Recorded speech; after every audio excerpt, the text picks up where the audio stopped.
वक्फ संशोधन बिल को लेकर इंडिया गठबंधन और पीडीए गठबंधन के नेताओं ने जंतर मंतर पर धरना प्रदर्शन किया। इस धरने प्रदर्शन में जंतर मंतर पर इंडिया गठबंधन और पीडीए गठबंधन के बड़े बड़े नेता भी मौजूद रहे। इसी में रामपुर के सांसद मौलाना मोहिबुल्लाह नदवी भी इस धरने प्रदर्शन में शामिल हुए और वहां से उन्होंने मंच से केंद्र सरकार पर निशाना साधा। आइए उन्होंने क्या कहा, केंद्र सरकार को क्या क्या कहा, देखिए मेरे साथ इस खबर में।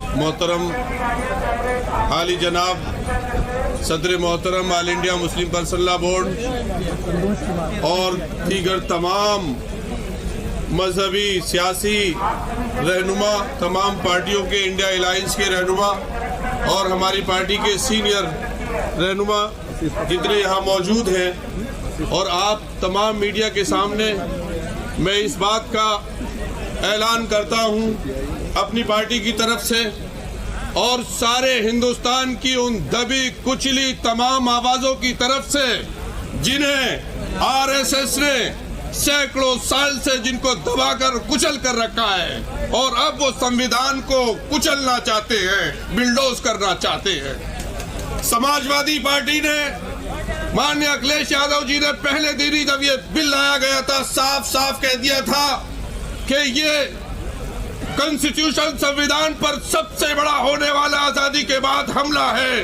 हम इसको कभी बर्दाश्त नहीं कर सकते। दलितों के ऊपर जो अत्याचार हो रहा है, आदिवासियों के हुकूक जो खत्म हो रहे हैं और सिखों के मामलात में जो दखल अंदाजी हो रही है, ये क्या तमाशा रखा है? आप समझते हैं हम कब तक बर्दाश्त करेंगे? देश की जनता के लोग, देश की जनता के मूड को पहचानिए। सारा ईवीएम से नहीं चलेगा, मुल्क संविधान से चलेगा। अगर कोई इस गलत फहमी में है तो उसको गलत फहमी दूर कर लेनी चाहिए। 24 के पैगाम ने, इंतखाब ने पैगाम दिया। मुसलमानों के साथ मैं अपनी बात खत्म कर रहा हूं। जिस तरह से मजाक किया जा रहा है कि उनके मजहबी मामलात में दखल अंदाजी की जा रही है, ये बीजेपी वो पार्टी है जो एक मुसलमान को सारे मुल्क में एक सीट लोकसभा की नहीं दे सकती। वो वक्त की रक्षा क्या करेगी, हिफाजत क्या करेगी? ये वो लोग हैं कि जिनके मिनिस्टर के सामने लंदन की सड़कों पर देश का अपमान हो और इनके चेहरे पर कोई रंगत इनकी बदले ना, कोई उस पर स्टेटमेंट आए। ये कौन लोग हैं?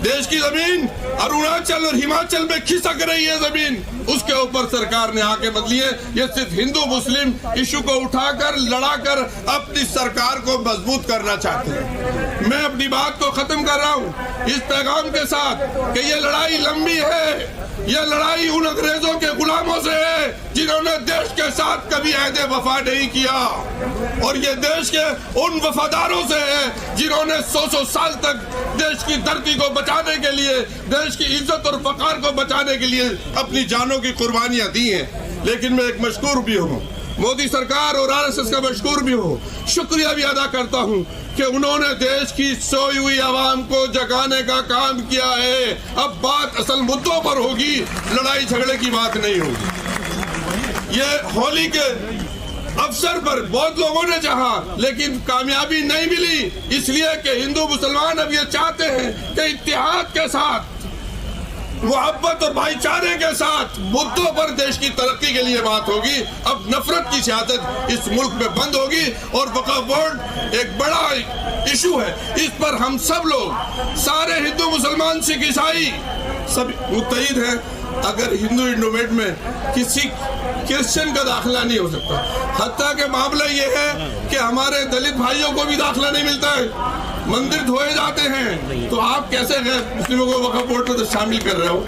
आर्टिकल 26 का उल्लंघन कर रहे हो। इसको बर्दाश्त नहीं किया जाएगा। मैं अपनी बात को खत्म करता हूँ। बहुत शुक्रिया।